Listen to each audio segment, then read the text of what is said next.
Ce matin, je ne serai vraiment pas très long dans mon message parce que j'étais vraiment venu avec l'esprit de célébration, l'esprit de louange.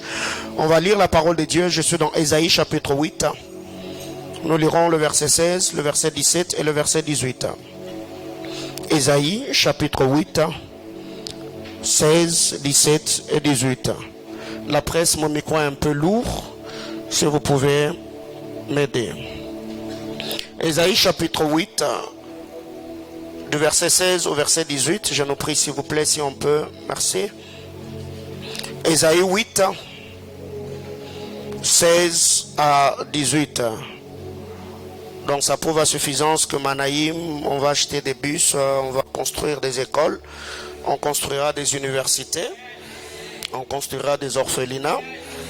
On est des fous qui réalisent. Ok.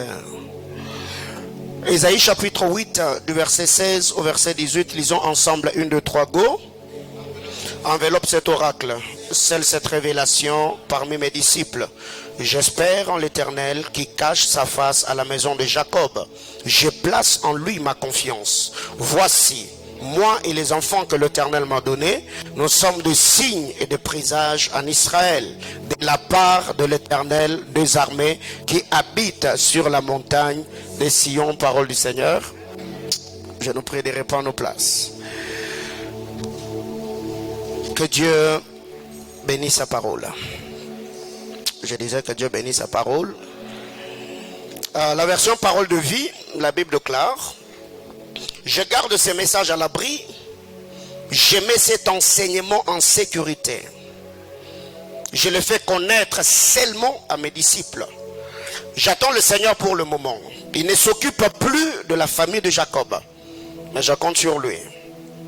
Moi et les enfants que le Seigneur m'a donnés, nous servons de signe en Israël. Nous servons d'avertissement de la part du Seigneur de l'univers qui habite sur la montagne de Sion. Parole du Seigneur. Que nul ne se prive de la grâce de Dieu. Bien-aimé dans le Seigneur, en lisant la parole de Dieu, c'est le prophète Ésaïe. Il reçoit l'instruction venant du Seigneur. Dieu lui dit: scelle cet oracle, cache la prophétie. En cachant cette prophétie, ne les cache pas à tout le monde. Tous les enfants d'Israël, ils n'auront pas accès à la révélation. Ils n'auront pas accès à l'oracle. Ils n'auront pas accès à la prophétie. Mais la prophétie que tu vas sceller, je vais te demander que tu le confies ou que tu l'enseignes à mes disciples. Depuis le début de cette série d'enseignements, il y a beaucoup de vérités que nous avons pu partager par la grâce du Seigneur, parce que nous l'avons dit, 2023, ou la troisième année ou l'an 3 de Manaïm, est l'année de la haute spiritualité, où les vérités mystérieuses seront prêchées, libérées par la grâce du Seigneur. Et par-dessus tout, le Seigneur nous a dit que l'an 3, c'est l'année de la prise en charge. Donc, attendez-vous que cette troisième année, le Seigneur fera plus que ce que nous avons expérimenté depuis l'ouverture de nos portes en ces lieux. Bien-aimés dans le Seigneur, en lisant la parole de Dieu, dans Exode chapitre 3, retenons de prime abord que celui qui trouve grâce devant Dieu finira par trouver grâce devant les hommes. Celui à qui Dieu fait grâce, il finira par trouver grâce devant les hommes, n'est-ce pas? Israël a trouvé grâce devant le Seigneur. Et quand Dieu a appelé le frère Moïse, Exode chapitre 3, le Seigneur a dit à Moïse: j'ai entendu le cri de mon peuple, je suis descendu pour les libérer, les délivrer de ces pays, pour les amener dans un bon et vaste pays, le pays de Cananéens, des Éphiens, des Amoréens, des Phérésiens, des Jébusiens. Ces pays-là, c'est le pays qui coule le lait et le miel. Israël a trouvé grâce devant Dieu. Le Seigneur s'est souvenu de son serviteur Abraham. Le Seigneur est descendu afin de libérer son peuple. Mais ce que j'aime dans cette histoire, c'est que le Seigneur, en parlant à Moïse, je suis au verset 20 d'Exode chapitre 3 jusqu'au verset 22, le Seigneur parlant à Moïse, il a dit, écoutez, comme Israël a trouvé grâce devant moi, Israël ne sortira pas en Égypte main vide. Je leur ferai trouver grâce devant les Égyptiens. Eh bien, vous ne sortirez pas à vide, parce qu'à votre sortie, vous dépouillerez les Égyptiens. Autrement dit, un homme qui trouve grâce devant Dieu, il finira par trouver grâce devant les hommes. Alors ma prière est levée de mon cœur, de la même manière que Dieu t'a permis aujourd'hui de voir ce dimanche 25 décembre, qui est le dernier dimanche de l'année 2022, que le Seigneur t'ouvre les églises des cieux, qu'il t'accorde la grâce, et que ceux que les hommes t'ont refusé en 2022, que l'année 2023, que le Seigneur te fasse trouver grâce devant son trône, que tu puisses obtenir ce que tu n'as pas obtenu en 2022. J'entends quelqu'un me dire Amen. Alors, revenons un peu sur le texte d'Ésaïe chapitre 8. La Bible clare scelle l'oracle, cache la prophétie.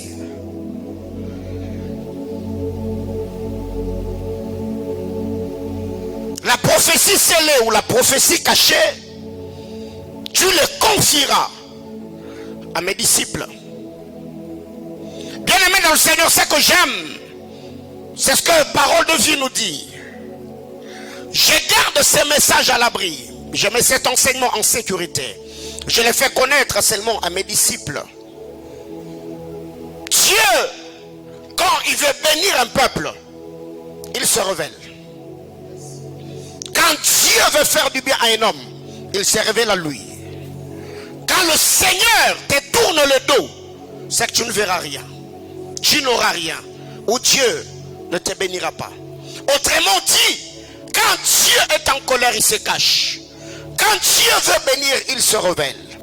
Alors, le problème n'est pas ce que tu demandes à Dieu. Le problème, c'est beaucoup plus la face de celui au devant de qui tu t'es tenu. Il y a plusieurs personnes au jour d'aujourd'hui qui cherchent un Dieu qui va le bénir sans au préalable avoir prié pour que le Seigneur leur donne sa révélation. Parce que vous devez savoir, la plus grande dimension dans la cour du roi Assuérus n'est pas ses biens, mais c'est le cœur du roi. Les concubines qui avaient précédé Esther, le roi leur avait donné ce qu'elles avaient demandé, mais excepté le roi lui-même. Mais quand Esther est arrivée, Esther a conquis le roi. Il n'a pas seulement conquis le bien du roi, mais il a conquis également le royaume dont le roi était roi. Alléluia. Alors qu'est-ce que je voudrais dire ici? La Bible déclare, cache l'enseignement, scelle la révélation, garde le message à l'abri. Pourquoi? Parce que je le ferai connaître qu'à mes disciples. Bien aimé dans le Seigneur, je préfère être un enfant de Dieu qu'être un serviteur de Dieu. J'étais en train de dire à quelqu'un, j'aime être enfant de Dieu qu'être serviteur de Dieu. Parce qu'il y a beaucoup de gens aujourd'hui, quand nous nous tenons devant le Seigneur, nous sommes dans la casquette de serviteurs. Et plusieurs même qui prétendent être serviteurs, ils ne connaissent pas le Dieu qu'ils servent. C'est pour cette raison que nous l'avons dit récemment. Un Dieu mal compris sera mal servi. Car l'efficacité du service même dans le sacerdoce repose sur la connaissance. Et nous avons dit la connaissance doit précéder le culte. Car la Bible déclare, celui qui détourne son oreille de la loi, même sa prière est une abomination à l'Éternel. Donc pour bien adorer le Seigneur, on doit le connaître. Ce qui fait que le Samaritain servait un Dieu qu'il ne connaissait pas. Parce que Dieu avait fait grâce aux Samaritains. Ils avaient tout, excepté le sacerdoce. Le Samaritain n'avait pas un sacrificateur qui pouvait les enseigner la loi. C'est que quand Dieu veut bénir un homme, il mettra sur ton chemin un homme qui va t'expliquer le mystère du royaume. Et c'est par l'explication de mystère qui va te donner accès à la bénédiction, à la visitation de Dieu. Et j'entends quelqu'un me dire Amen. Bien-aimé dans le Seigneur, comme j'étais en train de le dire, Jésus parlant avec la femme samaritaine, je suis dans Jean chapitre 4. Il a dit, vous adorez ce que vous ne connaissez pas. Mais nous, nous adorons ce que nous connaissons. Car le salut vient de Juifs. Voyez-vous? Quand vous lisez le texte original, la Bible clare, vous adorez ce que vous ne connaissez pas. Mais nous, nous adorons ce que nous connaissons. Parce que le salut vient de chez nous. Pourquoi le salut vient de chez nous? Parce que nous sommes détenteurs de la connaissance. Ou nous sommes détenteurs des vérités mystérieuses que vous ignorez. Bien-aimé dans le Seigneur, il y a une chose. Ne cours pas d'abord derrière ce que Dieu donne. Cours derrière la personne qui donne ces choses. Autrement dit, cherche à voir la révélation de Dieu. Alléluia. Seule la prophétie, seul l'oracle, mais l'enseignement en sécurité.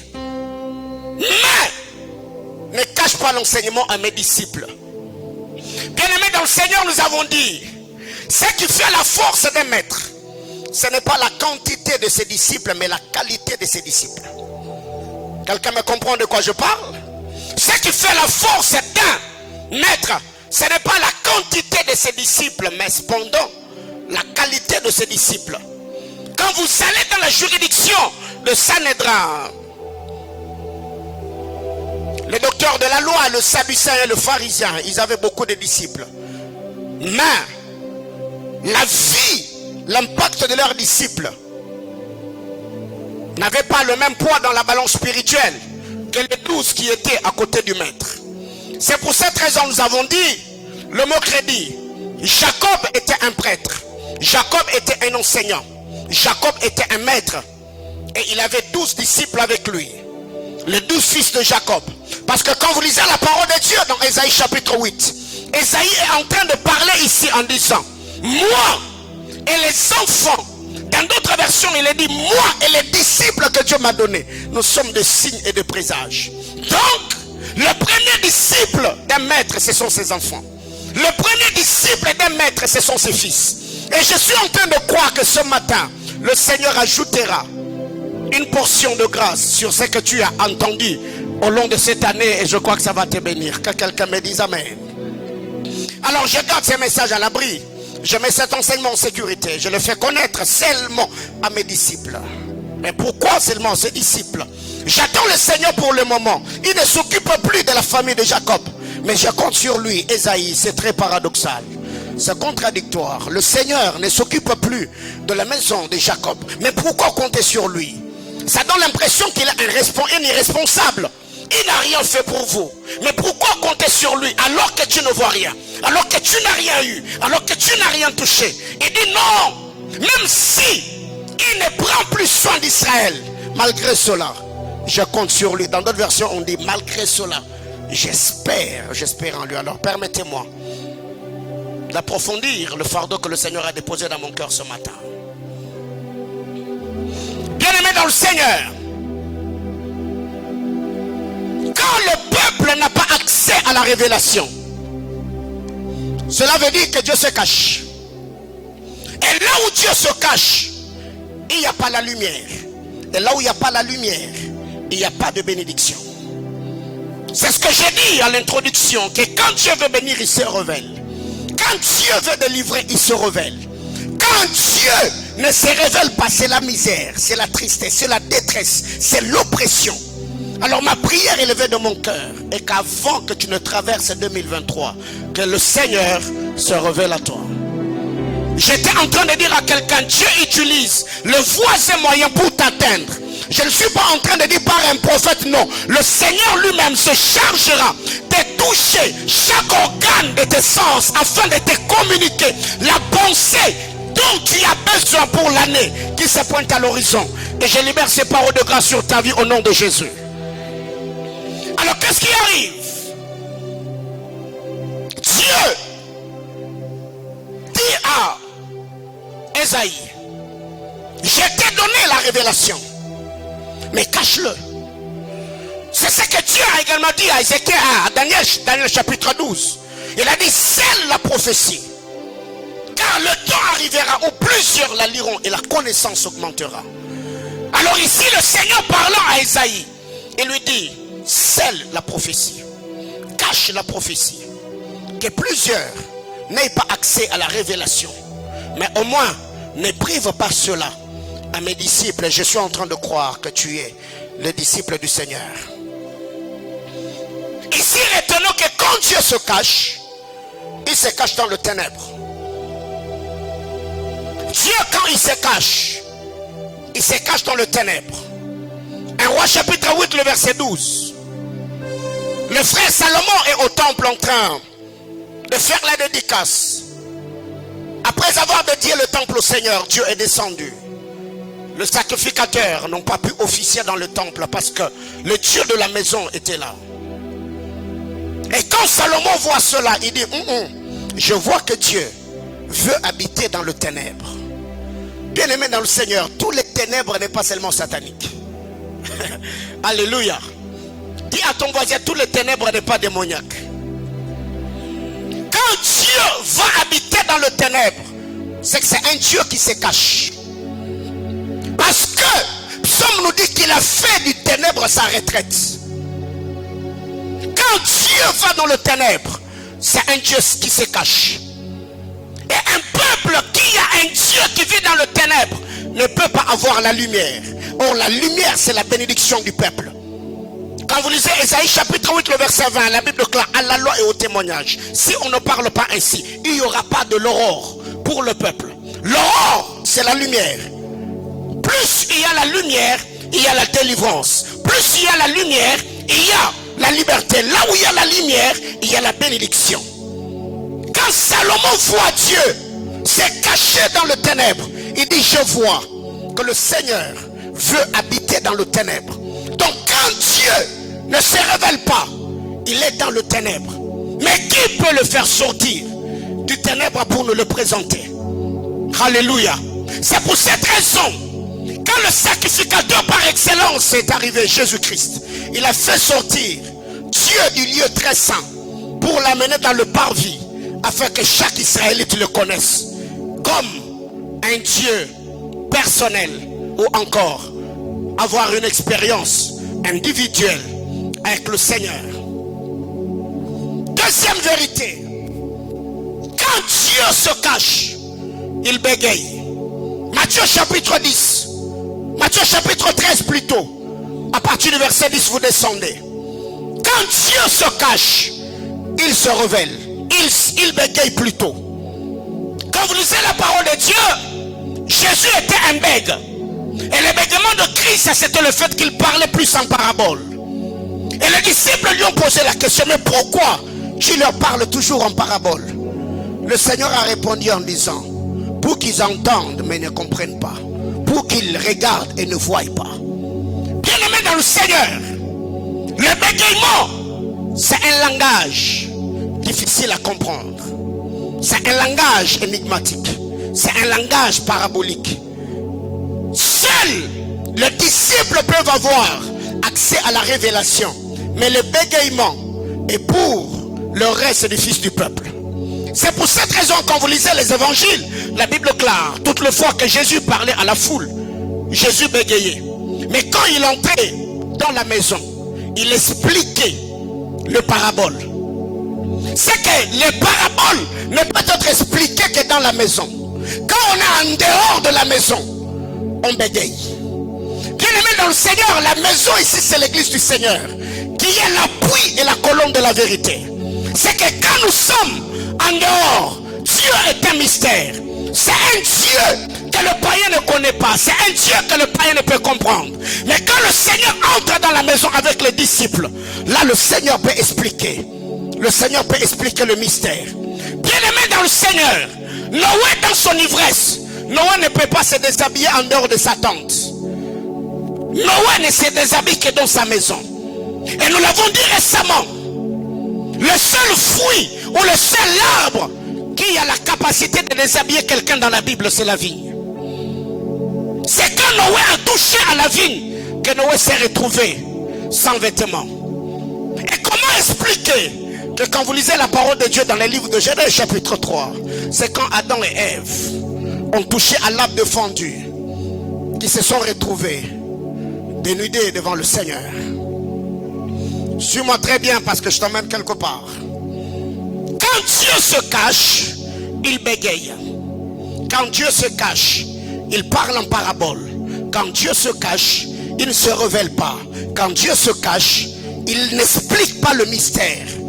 Et c'est un temps où plusieurs tâtonnent. Troisième vérité.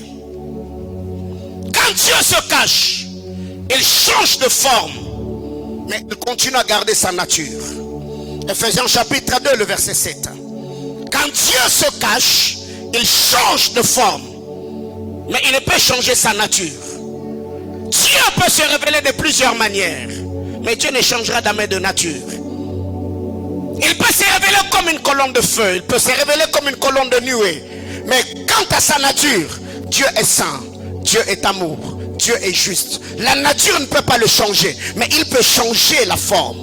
En lisant la parole de Dieu, la Bible déclare, lui qui était Dieu, il a pris la forme d'un serviteur.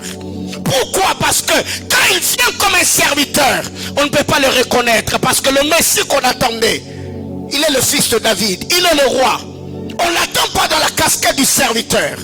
Mais qui peut nous le présenter? Qui peut nous parler de lui? Qui peut l'exposer pour que nous le connaissions? Qui peut le présenter pour que nous croyions en lui? Mais Jean-Baptiste, s'il y a un endroit où tu peux parler de lui pour que les gens croient, c'est au temple. Mais comment expliquer que toi tu nous amènes au désert? Bien-aimés dans le Seigneur, il y a de vérités importantes et mystérieuses que nous devons comprendre. Ici, en lisant la parole de Dieu, le frère Paul nous dit, il était Dieu, même dans sa divinité, il a pris la forme d'un serviteur. Qui est celui qui s'est déguisé? Si ce n'est le roi Akab. Je vois ces temps-là deux rois, le roi Josaphat et le roi Akab. Akab regarde Josaphat, il lui dit, monsieur, écoute, nous allons récupérer la terre de Ramoth en Galade, mais je ne veux pas me présenter là, dans la tenue d'un roi. Alors moi je vais me déguiser, moi je vais mettre la tenue d'un serviteur, mais toi reste dans la tenue royale, parce que je ne veux pas qu'on me reconnaisse, je ne veux pas qu'on me découvre, je ne veux pas que les gens sachent que c'est moi. Voyez-vous? Et il s'est fait que les deux rois sont sur le char, l'un est roi, l'autre s'est fait serviteur. C'est ce qui s'est passé entre Jésus et Jean-Baptiste. Jean-Baptiste, quand il arrive, il est reconnu comme prophète et sacrificateur. Il a le vêtement sacerdotal et royal sur lui. Mais quand le Seigneur arrive, il est comme le Akab qui s'est déguisé. Mais pour que la terre de Ramoth en Galade soit récupérée, il faut que le sang du roi déguisé soit versé par terre. Ok. Et quand vous arrivez dans cette histoire, la Bible déclare, les soldats se sont dirigés vers Josaphat, parce que c'est lui qui avait la tenue royale. La Bible déclare, Josaphat poussa un cri. Je ne sais pas ce qu'il avait dit. La Bible déclare, comme par hasard, quelqu'un tira de la flèche. La flèche a un esprit prophétique. La flèche connaît qui est le roi. Et je vois les hommes envoyés au Jourdain. Encourage Jean-Baptiste, on lui pose la question, est-ce toi le Messie? Comme Josaphat, Jean-Baptiste a poussé le cri. Il a dit, je ne suis pas moi, moi je suis seulement la voix qui crie au désert. Mais le même Jean-Baptiste, ce qu'il a dit, ce n'était pas lui. Quand il voit Jésus, Jean-Baptiste se transforme en la flèche. Il dit, voici l'agneau de Dieu qui ôte le péché du monde. Bien-aimé dans le Seigneur, je ne sais pas ce que tu as connu jusque-là. Ma prière le fait de mon cœur, que tu sois pointé de Dieu. Ok. Je disais à quelqu'un que tu sois pointé de doigt et que les choses que tu n'as pas pu en cette année, parce que tu n'arrivais pas à être vu tel que tu es, que le Seigneur te pointe de doigt et que les hommes te reconnaissent et que tu sois traité à ta juste valeur. J'entends quelqu'un me dire amen. Alors, quand Dieu se cache, il change de forme. Josaphat, qu'as-tu dit dans le cri pour que qu'on te laisse tranquille. Flèche, c'est quoi le problème? La Bible déclare, un homme tira comme par hasard. La flèche alla toucher le roi et le blessa, et le roi a dit, mettez-moi de côté, mettez-moi en dehors du camp. Le roi a versé le sang. Et la Bible déclare, les chiens vinrent lécher le sang du roi. Bien-aimés frères, quand vous lisez la parole de Dieu, la Bible nous présente, nous les nations, comme des chiens. Je ferme la parenthèse parce que ça va nous amener très loin. Alors, qu'est-ce qui arrive ici? Troisième vérité, c'est que quand Dieu se cache, il devient indifférent. Quand Dieu se cache, il est indifférent. L'indifférence dont il est question, c'est qu'il n'exauce pas la prière. Là, c'est Dieu dans sa cachette. Et c'est ce que le frère David nous dit dans le livre de Psaumes. Psaume 69, le verset 18. Oh Seigneur, aide-moi. Psaume 69, le 18e verset. Qu'est-ce que l'Écriture nous dit?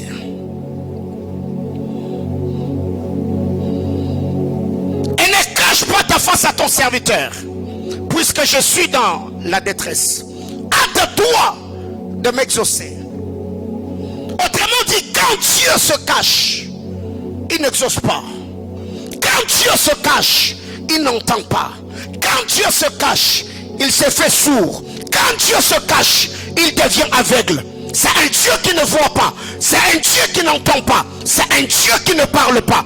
Mais David se lève et dit, ne me cache pas ta face, puisque je suis dans la détresse. Hâte-toi de m'exaucer. Bien-aimé dans le Seigneur, dans d'autres versions il est dit, exauce-moi dans la précipitation. Bien-aimé, ma prière devant le trône de Dieu, et que la prière que tu feras monter ce matin devant le trône de grâce, que Dieu l'exauce précipitamment. J'entends quelqu'un me dire amen. Je disais que ma qualité de sacrificateur établie sur le centre missionnaire Manaïm, j'engage l'alliance que j'ai avec le Seigneur, priant que le Dieu de l'éternité puisse exaucer tes prières dans la précipitation. Tu prieras le matin, aussitôt prier, le soir Dieu t'exaucera. Oh mon Dieu, ça s'est passé dans Genèse chapitre 24. La Bible déclare, le serviteur d'Abraham, il était en train de prier, disant à Dieu, Dieu de mon Seigneur Abraham, je prie que tu me fasses grâce. Présente-moi une femme. Il a présenté le caractéristique, ce qu'il voulait voir dans la vie de cette dernière. La Bible déclare, alors qu'il priait, Rebecca, fils de Bethuel, sortit la cruche sur l'épaule. Bien-aimés frères, toutes les femmes qui portent les cruches ne sont pas mauvaises.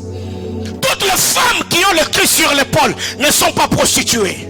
Ce n'est pas parce que tu as vu la femme samaritaine avec une cruche que Rebecca, fille de Bethuel, n'est pas sérieuse. Bien-aimés, écoutez, tous sont peut-être prophètes, mais tous on n'est pas moins sérieux. Tous sont peut-être pasteurs, mais tous on n'est pas manipulateurs. Alléluia.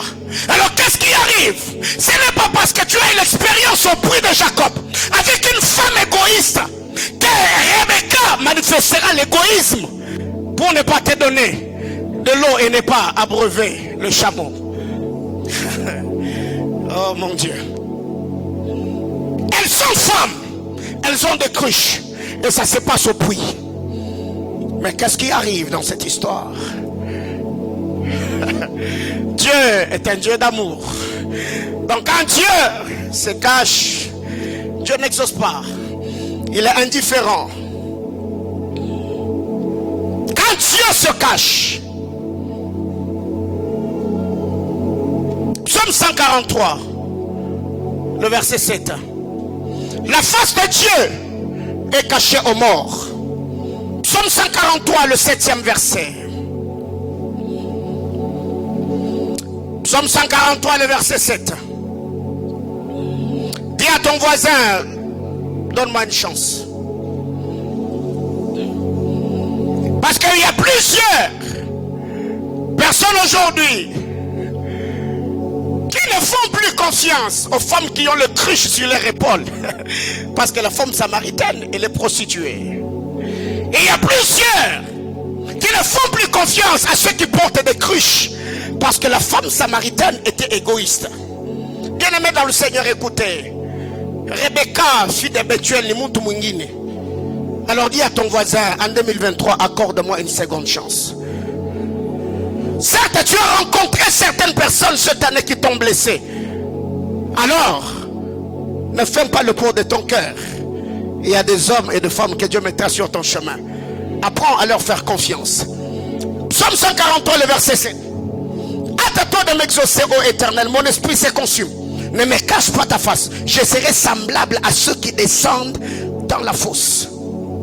Dans d'autres versions, il est dit, Seigneur, ne me cache pas ta face, parce que je ressemblerai aux morts. Bien-aimé dans le Seigneur, quand Dieu cache sa face, la face de Dieu n'est cachée qu'aux morts. Et si le mort, je ne parle pas seulement de ceux qui sont morts, ça veut dire tous ceux qui ne sont pas en alliance avec lui.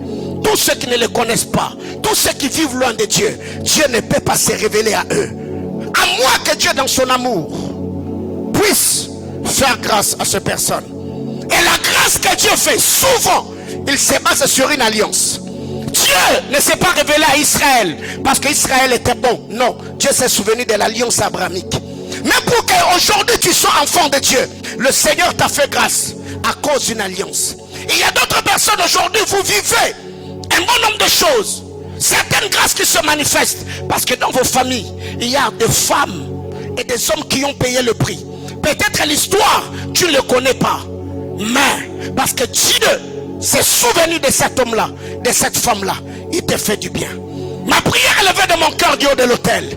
Que le Seigneur se souvienne de tous ces sacrifices que vos parents, que vos arrière-grands-parents, que vos grands frères et sœurs ont payé devant le trône de Dieu. Que le Seigneur s'en souvienne et que le Seigneur le mette dans ton compte au nom puissant de Jésus. J'entends quelqu'un me dire Amen. Alors permettez-moi de couler. Mais quand vous lisez la parole de Dieu, dans Psaume, Nombre chapitre 6, le verset 25 et le verset 26, je vais hâter de le lire rapidement. Nombre chapitre 6, nous connaissons l'histoire. Nombre chapitre 6, 25 et 26. La Bible déclare que l'Éternel fasse luire sa face sur toi et qu'il t'accorde sa grâce. Que l'Éternel tourne sa face vers toi et qu'il te donne la paix. Alléluia. Je crois que c'est ce qui est écrit dans vos Bibles, n'est-ce pas? Ok. Quand on parle de la grâce, on dit que le Seigneur fasse luire. Dans d'autres versions, il est dit que le Seigneur fasse briller sa lumière sur toi et qu'il te donne sa grâce. Quand on parle de la paix, on dit que l'Éternel tourne sa face vers toi et qu'il te donne la paix. N'est-ce pas? Donc, pour que nous puissions vivre la grâce, il faut que le Seigneur fasse luire, qu'il fasse rayonner sa lumière sur nous. Quand Dieu fait rayonner la lumière, on obtient la grâce. Mais quant à la paix, Dieu va tourner sa face. Autrement dit, quand Dieu te donne le dos, tu vivras les troubles. Quand Dieu te tourne sa face, tu as la paix. Quelqu'un comprend de quoi je parle? Donc, quand Dieu se cache, il a dit à Moïse, personne ne peut me voir et vivre. Qu'est-ce que Dieu a donné à Moïse? Il a donné à Moïse le dos, n'est-ce pas? C'est ce que nous avons toujours dit. L'homme de la loi a demandé à Dieu sa face. Le Seigneur lui a donné le dos. Mais la femme à la perte de sang, Marc chapitre 5, elle est allée pour recevoir sa guérison, visant le dos, elle a fini par voir la face. Bien-aimé dans le Seigneur, la Bible déclare que le Seigneur fasse luire sa face et qu'il te donne sa grâce. Du haut de cet autel, comme le Seigneur l'a dit à Moïse, Voici comment Aaron et ses fils béniront les enfants d'Israël. Je décrète et déclare que l'Éternel te bénisse et qu'il te garde. Que le Seigneur fasse luire sa face sur toi, qu'il te donne sa grâce. Que l'Éternel tourne sa face vers toi et qu'il te donne la paix. C'est ainsi qu'ils mettront mon nom sur les enfants d'Israël et je le bénirai. Tape la main de ton voisin, dis-lui que Dieu te l'accorde. Que Dieu fasse luire sa face et qu'il te donne quoi? Sa grâce. Que Dieu tourne sa face et qu'il te donne. Est-ce deux saisons? Est-ce deux dispensations? Est-ce deux alliances?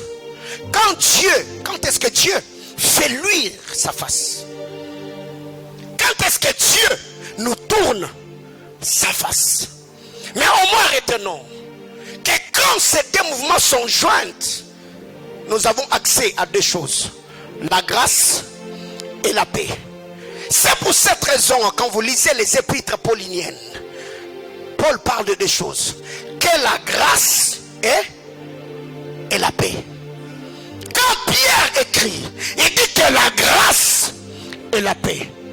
Quand il parle de la grâce et la paix, parce que Dieu a fait luire sa face, parce que le Seigneur nous a tourné sa face. Alors ma prière devant le trône de Dieu, que la grâce et la paix te soient données. Je disais que la grâce et la paix te soient multipliées.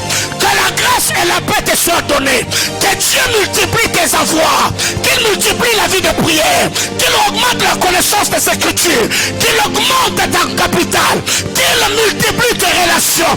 Que sa grâce et sa faveur reposent sur ta vie. Au nom puissant de Jésus. Et j'entends quelqu'un me dire Amen. Donc, quand Dieu se cache, Dieu fait quoi? Il bégaye. Quand Dieu se cache, il va habiter dans le ténèbre. Quand Dieu se cache, il change de forme. Donc tu as besoin de quelqu'un qui peut te les présenter pour te dire: celui dont tu as besoin, c'est ce Dieu-là. Alors qu'est-ce qui arrive? Quand vous allez au verset 18, je suis déjà en train de chuter. Ésaïe dit: moi et les enfants que Dieu m'a donnés, nous sommes de signes et de présages en Israël. Ah ben, je ne veux pas parler de présages, je vais un peu parler de signes. Moi et les enfants que Dieu m'a donnés, nous sommes de signes. Or, il y a dans la création une famille créée par Dieu pour être de signes. C'est la famille du Père Soleil, de la Mère Lune et des Fils Étoiles. Genèse chapitre 1er au verset 14. Dieu a créé la lune, il a créé le soleil, il a créé les étoiles avec comme objectif de marquer, d'être des signes pour marquer 1. les époques, 2. pour marquer les années, 3. pour marquer les jours. La question que je me suis posée: pourquoi le Seigneur n'a pas parlé de mois? Pourquoi il n'a pas parlé de semaines? On parle d'époque, on parle de jours, on parle de... Ok. Alors qu'est-ce qui arrive? Esaïe, quand il parle, il dit: moi et les enfants que Dieu m'a donnés, nous sommes de signes en Israël.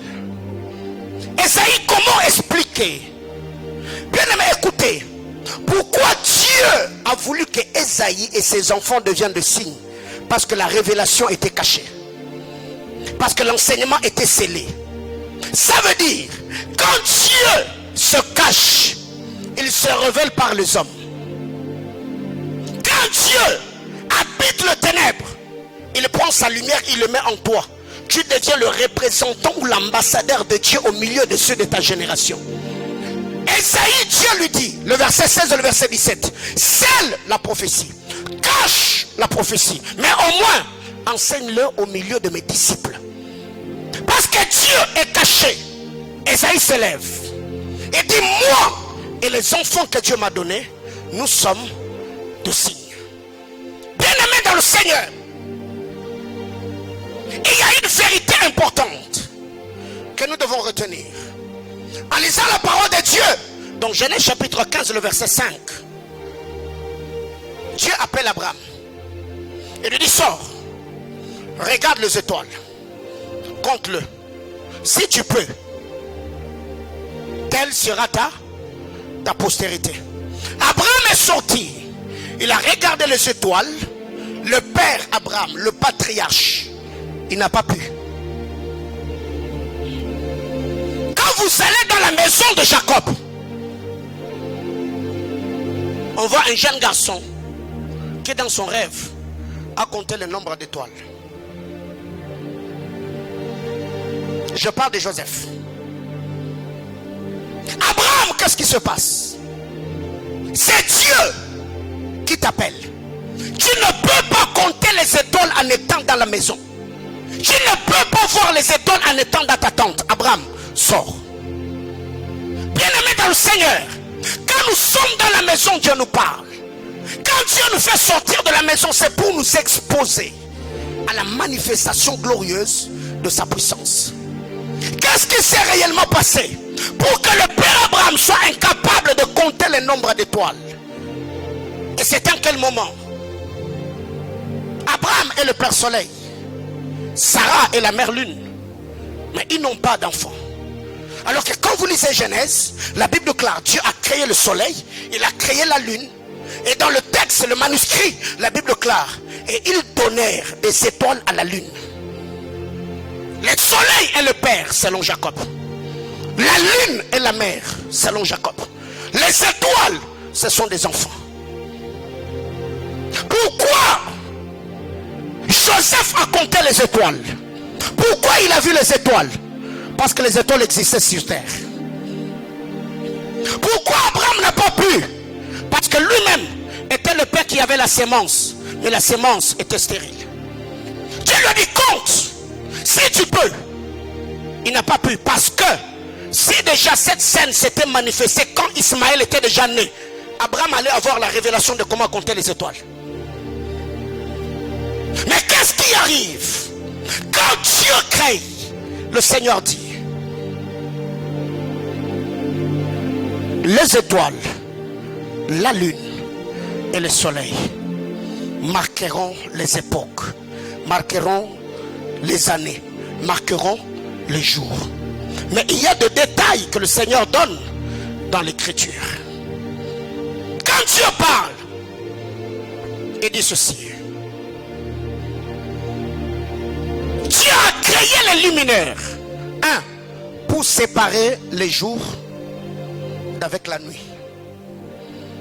Le premier travail des luminaires ou des astres porteurs de la lumière, c'est le travail de la séparation.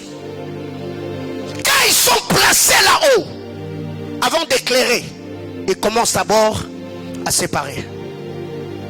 Bien-aimés frères, je ne sais pas jusque-là ce qui est attaché à toi ou ce qui t'est résisté. Si Manaïm est une famille, donc je suis un soleil. Si Manaïm est une famille, donc je suis une étoile. Alors du haut de cet autel, je lève ma main. Je demande à Dieu que la grâce et la faveur du Seigneur opère un travail de séparation dans ta vie. Là où la maladie était collée à ta peau, j'ai pris qu'un travail de séparation s'opère.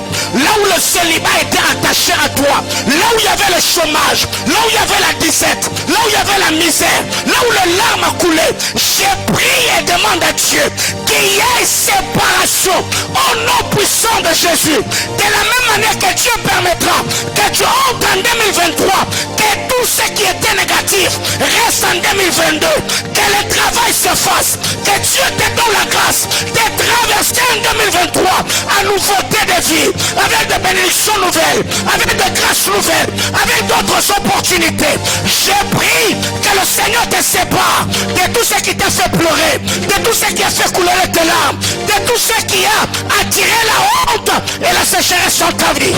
Au nom puissant de Jésus. Ok. La Bible déclare, ils sont créés pour séparer la nuit d'avec le jour. Deux, ils sont créés pour marquer.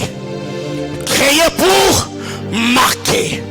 Créés pour marquer. Bien-aimé dans le Seigneur, quand Dieu crée la lune, les étoiles, la Bible déclare, il le créa. Un, pour séparer. Deux, il le créa pour marquer. Bien-aimés frères, toute saison, toute dispensation a un bouton détonateur, a des éléments déclencheurs. Toute course a un point de départ. Alors, quand vous lisez l'histoire de Marc chapitre 5, la femme à la perte de sang, son problème a commencé à la naissance de la fille de Jairus. Le problème de cette femme a commencé à la naissance de la fille de Jairus. De la même manière que c'est Jairus qui a demandé à Jésus d'aller guérir sa fille. Alors que Jésus était sur le chemin allant chez Jairus, la femme, oh mon Dieu, elle est entrée dans le cortège. Elle a dit non, c'est cette fille à 12 ans, et à 12 ans elle est décédée. Donc j'ai commencé à perdre le sang le jour où cette fille est venue au monde. Bien aimé dans le Seigneur, de la même manière que Jésus a intercédé pour elle, alors j'entre dans le cortège, parce qu'elle ne peut pas ressusciter et me laisser avec la maladie. Du haut de cet hôtel, je décrète et déclare que le Dieu d'Alliance puisse se souvenir de toi. De la même manière que janvier avait commencé avec le problème, Dieu ne passera pas décembre avec le même problème. Vas-y, l'ombre de Sauvali. Qu'est-ce qui arrive? Jésus, quand il rencontre, oh mon Dieu, maestro, suis-moi. Aussi longtemps qu'il y avait de problèmes autour de cette femme, aussi longtemps que Jairus n'avait jamais introduit sa demande, la femme est allée de perte en perte. Perte d'argent, perte de sang, perte de relations, perte de mari, perte de tout ce qu'elle possédait. Mais le jour où Jésus a rencontré Jairus, il a dit ma fille, elle est à l'extrémité. Jairus, c'est ce que tu oublies. Ce n'est pas seulement ta fille qui est à l'extrémité. La fille de Dieu aussi quelque part, elle est à l'extrémité. Oh mon Dieu, oh mon Dieu, oh mon Dieu. Je disais à Jairus, ce n'est pas seulement ta fille de 12 ans qui est à l'extrémité. Mais la fille de Dieu, quelque part, elle est aussi à l'extrémité. L'intercession de Jairus est devenue la boussole. Ok. Oh mon Dieu, oh mon Dieu. Quand la femme voit Jésus, elle se dit non, c'est aujourd'hui ou rien. C'est maintenant ou rien. Elle tombe, elle se relève. Elle tombe, elle se relève. Si il ne saura pas m'écouter, mais au moins laisse-moi le toucher. Ma prière est levée de mon cœur. Et que Dieu fasse passer le pan de sa robe là où tu es. J'ai dit le pan de la robe de Dieu. Que ça passe là où tu es. Car dans le domaine de la guérison, pour Bartimée, Jésus doit passer sur son chemin. Mais pour la femme à la perte de sang, elle doit aller sur le chemin de Jésus. Oh mon Dieu, oh mon Dieu. Si Jésus n'est pas venu sur ton chemin, moi et toi nous sommes sur son chemin. Le chemin c'est l'église. Le chemin c'est la parole. Le chemin c'est la doctrine. Je décrète et déclare qu'il t'entende et qu'il te voie. Qu'il t'entende et qu'il t'exauce. Qu'il te bénisse et qu'il te oigne. J'entends quelqu'un me dire Amen. Créé pour marquer. Reprends ta place. Dis à ton voisin, tu es créé pour marquer. Quand est-ce que ça a commencé? Je ne sais pas. Quand est-ce que l'autel démoniaque qui parle contre vous a été érigé? Je ne sais pas. Les pratiques que tes parents ont faites avant ta naissance, ça tu ne sais pas. Mais à ce que je sache, je suis créé pour marquer. La Bible déclare, le soleil n'a pas été créé le même jour avec le ténèbre. Les ténèbres avaient précédé les luminaires. Mais quand les luminaires sont arrivés, ils se sont imposés. Mon Dieu, je décrète et déclare que le Seigneur puisse infuser en toi sa grâce, sa puissance, son onction, son autorité, afin que ta présence à cette famille-là arrête l'hémorragie de la pauvreté, l'hémorragie de la disette, l'hémorragie de l'alcool, l'hémorragie de l'impudicité, l'hémorragie du péché, au nom de...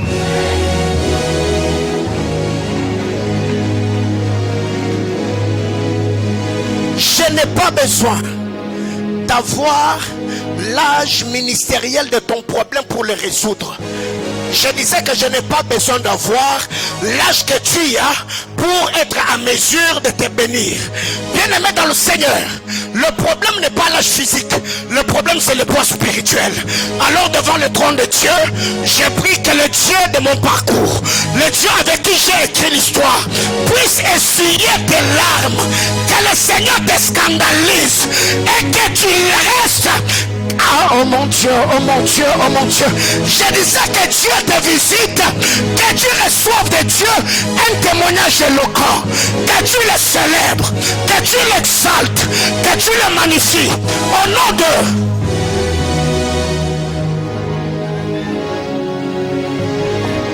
Reprends ta place. Je suis né pour marquer les époques, les jours et les années. Troisième mission, pour éclairer la terre. Le bien-aimé Sauveur a dit, nous sommes la lumière. Tu es un astre porteur de lumière. Je disais que tu es un astre porteur de lumière. Jamais dit la lumière à lui dans le ténèbre. Les ténèbres ne l'ont pas reçu. Cette version ne me convainc pas trop. La Bible déclare dans le texte original, la Bible déclare la lumière à lui dans le ténèbre, et les ténèbres ne l'ont pas bloqué. La lumière à lui dans le ténèbre, et les ténèbres ne l'ont pas. Bien aimé, écoutez, si dans ta famille il y a des blocages, des malédictions, des stagnations, des célibats, des maladies héréditaires, le reste tu ajoutes, j'ai une bonne nouvelle. La lumière à lui où ça, les ténèbres ne l'ont pas. Tape la main de ton voisin, dis-lui que tu ne seras pas. Oh my God. Bien-aimé dans le Seigneur, j'ai une bonne nouvelle pour quelqu'un ce matin. Il est allé vers le sien. Les cieux ne l'ont pas reçu. Il s'est tourné vers les nations. Bien-aimé dans le Seigneur, qui est cet homme? Si ce n'est David, il est allé vers ses frères afin de le venir en aide.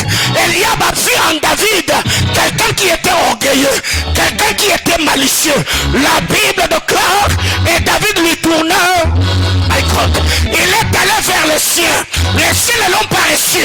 Il s'est tourné vers les nations. Dis à ton voisin, Eliab n'est pas mon problème. Le problème n'est pas Eliab. Si je suis venu, Eliab, tu n'as pas la carrure des hommes et des femmes qui peuvent me combattre et m'achever. Je suis ici, pas seulement pour vous donner la nourriture. Je suis ici parce que Goliath est ma porte d'entrée au palais royal. Je suis un joueur de la harpe. Je suis talentueux, mais il y a une chose, c'est que vous n'avez jamais découvert. C'est ma carrure ou ma casquette de guerrier. Tape la main de ton voisin. Dis-lui, Eliab n'est pas ton problème. Il est allé vers le sien. Et bien les cieux ne l'ont pas reçu. Il s'est tourné vers les nations. Bien-aimé dans le Seigneur, 2022 ne t'a pas donné ce que tu voulais. Qu'est-ce que tu dois faire? Tourne-lui le dos. Revois ton calendrier. Dis en 2023, j'ai une mission. 2023, je suis un astre porteur de lumière. Je vais te démarqué. Tu es une époque, tu es une saison, tu es une année, tu es composé de mois, tu es également des jours. Mais à ce que je sache, Dieu m'a béni, pas seulement comme lumière, Dieu m'a béni également comme sel. Même si 2023 était fade, parce que je suis sel.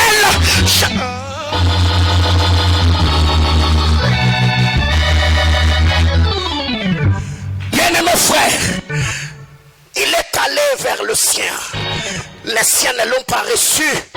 Il s'est tourné vers les nations. Quand Jephthé, ses frères lui ont dit, tu es la femme d'une prostituée. Il n'est pas resté là en train de se lamenter. Il n'est pas resté là en train de se morfondre. Il n'est pas resté là en train de se recroqueviller en lui-même. La Bible déclare, il s'en alla vers les hommes de rien. Avec les hommes de rien, lui il est devenu un homme important. Bien-aimé dans le Seigneur, tu peux atteindre ta destinée par les hommes de rien.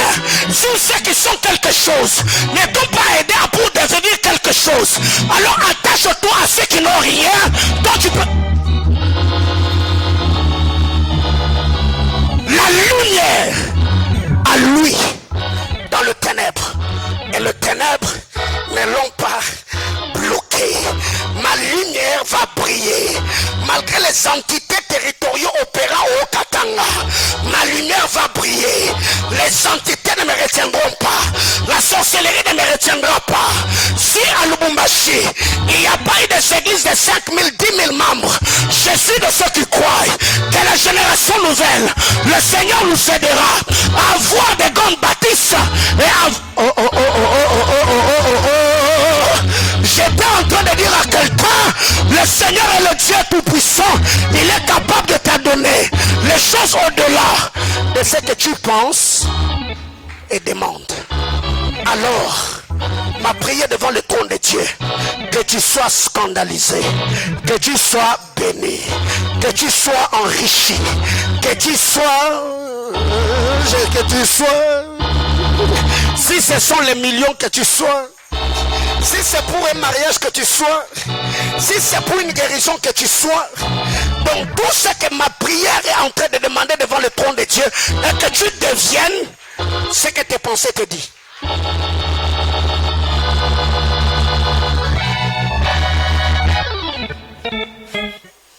Bien-aimés frères, je m'arrête là. Abraham est le père de la foi. Dieu l'appelle, lui dit sort. Lève les yeux. Compte les étoiles. Telle sera ta postérité. Abraham a compté ou il n'a pas compté? Il a compté ou il n'a pas compté? Il n'a pas compté, n'est-ce pas?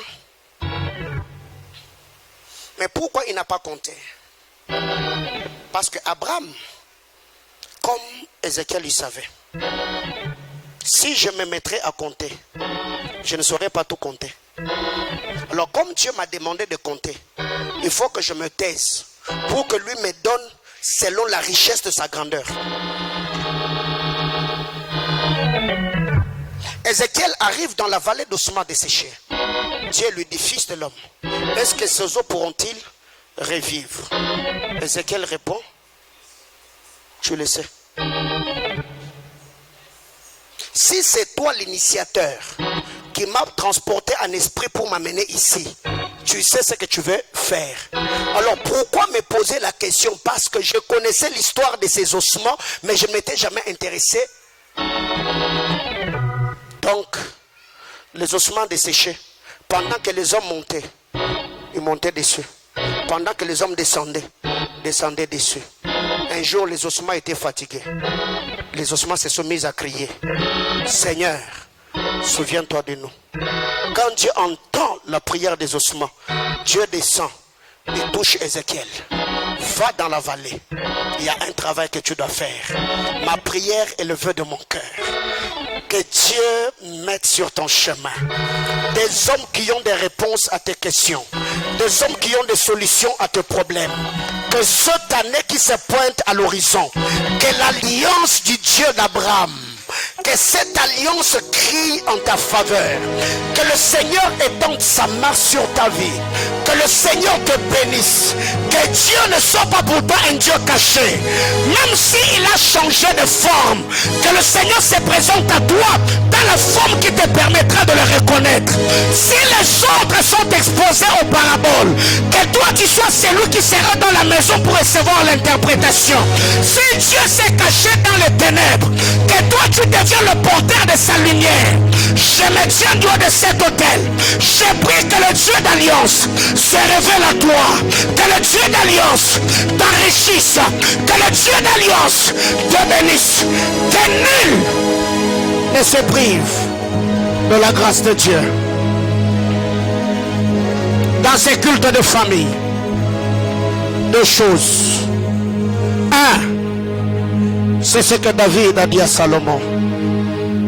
Tu veux que Dieu ne te prie pas sa grâce. Salomon connaît le Dieu de ton père. Il faut connaître le Dieu de son père. Il faut connaître le Dieu de ses patriarches. Dieu l'a dit à Salomon. 1 Chronique chapitre 28 le verset 9. Salomon, tu veux continuer à vivre ce que j'ai vécu. Salomon connaît le Dieu de ton père. Bien-aimé dans le Seigneur, connais le Dieu de ton père. Notre père, c'est Abraham. Le Dieu du père Abraham, c'est un Dieu qui marche avec les hommes de foi. Connais le Dieu de ton père. Tu veux avoir les exploits, connais le Dieu de ton père. Deuxième chose, si on veut vivre la grâce, il faut honorer le père et la mère. Hébreux chapitre 6, le verset 2 et le verset 3. Honore ton père et ta mère. C'est le premier des commandements, avec une promesse. Bien aimé, je vous ai toujours dit, ne prêtez pas attention aux prophètes clandestins qui au désert, dans vos maisons, sur les réseaux sociaux, vous disent que vos parents ce sont des sorciers. Je donne encore ce conseil ce matin. Avant de croire ou recevoir un tel message, cherche d'abord à connaître la relation que le prophète lui-même a avec ses propres parents. Il y a des gens qui nous prophétisent avec leurs blessures intérieures. Il y a des gens qui prêchent l'évangile de Jésus-Christ avec leurs blessures intérieures. Parce qu'il a grandi dans une famille où il était maltraité. Il n'a pas reçu l'attention de ses parents. Ses parents peut-être l'ont quitté à fleur d'âge. Papa et maman ont divorcé. Les enfants ont grandi comme des loups solitaires. Et il n'a pas guéri ses blessures. Et quand il devient prophète de Dieu, il va commencer à véhiculer ses remords, ses chagrins, ses douleurs. Quand j'ai prié, Dieu m'a dit, ton père est sorcier, ta mère est sorcière. Frère, il faut être méchant. Cette femme-là t'a porté dans son sein 9 mois durant. Tu as changé son style vestimentaire. Tu as changé son régime alimentaire. Des nuits blanches où elle veillait sur toi. Tu faisais de fièvre. Elle a toujours été là. Peut-être elle ne parle pas un bon français. Elle n'a pas fait de grandes études. Mais elle s'est battue pour qu'aujourd'hui tu sois détenteur d'un diplôme universitaire. C'est cette femme-là aujourd'hui, quelqu'un que tu as rencontré à peine 2 ans, 3 ans, qui ne connaît pas ton parcours. Aujourd'hui, il te voit parler français. Il te voit toucher peut-être un salaire à la fin du mois. Et cet homme-là, il vient te dire, ce que tu vis dans ton mariage, c'est ta mère. Sans vérifier, sans discernement, tu commences à envoyer le feu. Combien de femmes aujourd'hui ont ouvert de portes à l'ennemi dans leur foyer? Parce que tu es allé quelque part, on t'a dit que ton mari est occultiste. Ma soeur, les jours que cet homme-là va te chasser de sa maison, ce n'est pas le prophète qui va t'épouser. Dieu nous a donné son esprit. Et le Saint-Esprit nous a donné la sagesse et l'intelligence du royaume pour discerner. Si quelqu'un te dit, ok, ton père est sorcier, je n'en disconviens pas. Papa est sorcier, maman est sorcière. Dieu ne va pas se limiter seulement à me donner l'information. Mais Dieu doit également me dire ce que je dois faire pour les délivrer de la sorcellerie. Mais si tu me dis seulement que Dieu a dit qu'ils sont sorciers, tu t'arrêtes là. Ce sont les sorciers que je dois chasser de ma vie. Quelqu'un me comprend ce matin? Bien-aimé frère, Je suis orphelin de père. Ma mère, elle était ici avec nous. Elle est ici à Lubumbashi. C'est moi qui prends soin d'elle. Pourquoi je dois te pousser à haïr tes parents? Vous pensez que dans ma propre famille, il n'y a pas la sorcellerie? Il y en a. Mais comment est-ce que le Seigneur fait ce qu'il est en train de faire par ma vie? Bien-aimés frères, ne vous laissez pas rouler dans la farine par le pseudo-prophète. Plusieurs aujourd'hui ont vu leur vie en train d'être maudite. Pas parce que vos parents sont des sorciers, parce que vous avez chagriné leur cœur. Leur est mort l'amertume dans l'âme. Ils ne vous ont pas maudit seulement parce qu'ils ont versé de larmes. Le Dieu des cieux a vu leurs larmes et c'est Dieu qui s'est opposé à vous. Et encore, quand tu verras tes choses, ce que tu fais n'est pas évolué, tu vas commencer à envoyer le feu. Cet homme-là occultiste est celui qui est venu dans ta maison. Il t'a épousé, il t'a fait quitter chez tes parents. C'est lui qui prend soin de toi. Comment est-ce que tu ne peux pas avoir confiance en lui? Parce qu'un prophète est venu te dire qu'il est magicien, il est occultiste. Et cet homme maintenant qui ne prend plus soin de cet homme-là dans sa propre maison. Tu les boudes. Même quand il dort, c'est toi qui envoies le feu. Il est rentré du boulot fatigué, tu sais le travail qu'il fait. Nabutu, moninga nzoto esali epasi. Azonyololaka nzoto. Yo telemi, fire, fire. Il est en train de vouloir partir. Il cherche à sortir. Maman, il y a quoi? Chères sœurs, prenez soin de vos maris. Chère maman, c'est pas pasteur qui a doté. C'est pas pasteur qui t'a épousé. C'est pas pasteur d'aide, c'est ton mari. Quelle est la dernière fois que tu as dressé la table? Nous sommes dans le culte de famille. La dernière fois où tu as pris soin de lui. Quelle est la dernière fois que tu as pris soin de ta maison? Quand tu viens à l'église, tu trembles devant moi. Daddy, daddy, daddy. Mais quand tu es dans ta maison, cet homme-là, tu lui manques du respect. Tu le sabotes et tu ne prends pas soin de lui. Et tu penses qu'un tel homme va m'aimer? C'est pourquoi aujourd'hui, nous avons des problèmes avec plusieurs papas qui ne vont pas dans les églises. Pourquoi? Parce que eux pensent que leurs épouses sont devenues les épouses de pasteurs. Si je viens dans ta maison, maman, ces jours-là, les vitres, je ne sais pas, le verre qui est dans la vitrine, tu vas faire sortir. Le pasteur est venu. Mais cet homme-là, quand tu le sers, il y a des gobelets en plastique qui ressemblent aux grenades. Ça a des boules partout. Et quand tu viens avec carafe en plastique, gobelet en plastique, et tu mets là, tu lui dis trésor, sers-toi. Quand le pasteur arrive, bien aimé, c'est pas être sage. Je n'ai pas dit à ton voisin, non. Alléluia. J'ai dit que ce n'est pas être sage. La Bible déclare, honore ton père et ta mère. On n'a pas parlé de son état d'âme. On a dit seulement honore ton père et ta mère. Même s'ils sont sorciers, le fait que tu prends soin d'eux, la Bible déclare, ton ennemi ne les rejette pas. Donne-lui à boire, donne-lui à manger. C'est comme que tu mets sur sa tête. C'est ça la parole de l'évangile. On ne nous a pas dit chasser vos enfants de vos maisons parce qu'ils sont sorciers. On n'a pas dit envoyer vos parents à l'hospice des vieillards parce qu'ils sont sorcières. Mon frère, quel est ce cœur?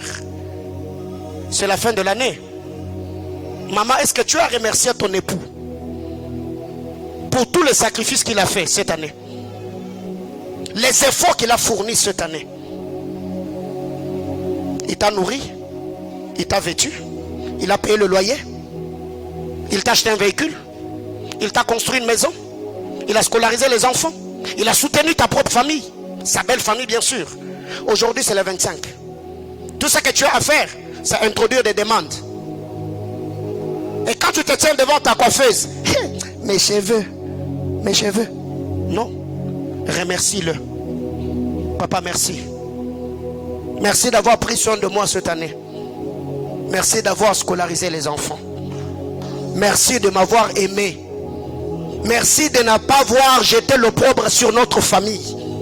Merci pour toutes les fois où tu es rentré et tu as passé nuit à la maison.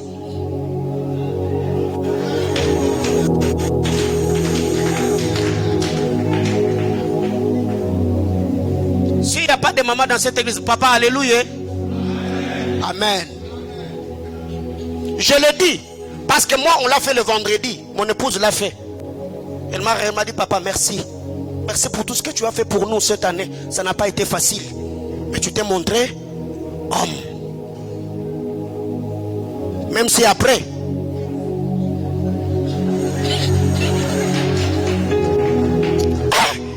je dis, Seigneur, ça c'est pas la politique d'infiltration. On me remercie pour introduire une demande. Alléluia. Mais je vais quand même accepter. Ça va l'encourager. Papa, remerciez aussi vos épouses. Très tôt le matin, elle se lève. Elle apprête les enfants. Elle a repassé tes habits. Elle t'a servi. Toutes les fois où tu avais besoin d'elle, elle était là. Elle a transpiré à la cuisine. C'est la fin de l'année. Remercie-la. Remercie-la. Moi, on l'a fait. Ensuite, on m'a dit, si l'année prochaine, tu peux augmenter mon argent de poche. J'ai dit, ah, maman, à peine tu as dit merci. Alléluia. C'est pas péché d'eux. Mais au moins, le message est passé. C'était le moment favorable pour introduire la demande. Là, c'est ton pasteur qui prêche. Des pères, oh non, tu vois. Non, là, c'est le pasteur qui prêche. Donc, au pasteur, on ne juge pas. Le pasteur, quand le pasteur prêche, il est pasteur. Mais au moins, ça a été fait. Cette année, malgré tout ce qu'il y a eu, les parents ont pris soin de vous. Cet homme-là, il s'est battu, il s'est pommonné pour payer tes frais académiques. Même quand tu mentais pour les syllabus, il donnait toujours. Est-ce que tu ne peux pas dire merci? Tu as fini tes études 5 ans à l'université de Lubumbashi. Ils se sont bâtis. Aujourd'hui, tu es licencié.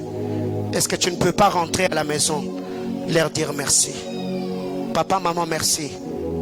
Merci pour tout ce que vous avez fait pour moi. Merci. Pour tout ce que vous avez fait cette année. Même si cette année, il t'avait promis de t'épouser et ça l'a compliqué. Dis-lui quand même merci. De t'avoir donné la bague de fiançailles là. Attention comment Zuluka. Comprends. Tu peux quand même lui dire merci. Merci beaucoup mon frère. Merci d'avoir fait grâce. Merci de m'avoir accepté. Cher papa, soyons reconnaissants, n'est-ce pas? Soyons reconnaissants. Remercions le Seigneur. Bénissons le Seigneur. Deux choses ce matin, c'est le culte de famille. Il faut connaître le Dieu de ton Père. 2. Battez-vous pour honorer vos parents. Faites-le. Mon épouse le sait, chaque année, je fais une enveloppe, je donne à ma famille pour les festivités. Je fais une enveloppe, je la donne. Envoie aux parents à Kinshasa. Ils doivent fêter. C'est la mentalité du royaume. La vie ne tourne pas que autour de vous. La femme que tu as épousée, ses parents ont investi en elle. Ce n'est pas ton argent qui va peut-être leur donner la longévité, mais c'est la reconnaissance et la gratitude. Que Dieu nous bénisse abondamment.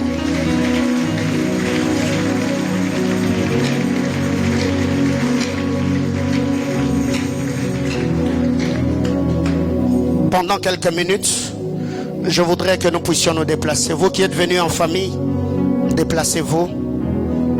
Repérez là où sont les mains de vos familles. Nous allons nous tenir le main. On va remercier le Seigneur de nous avoir gardés cette année. On peut m'amener les enfants qui sont là derrière. Déplacez-vous. Maman est là, papa est là. Vous êtes venus en famille, le grand frère, les grandes sœurs sont là. Déplacez-vous s'il vous plaît. Pouvez-vous tenir le main? On va dire merci à Dieu ce matin. Merci de nous avoir gardés cette année.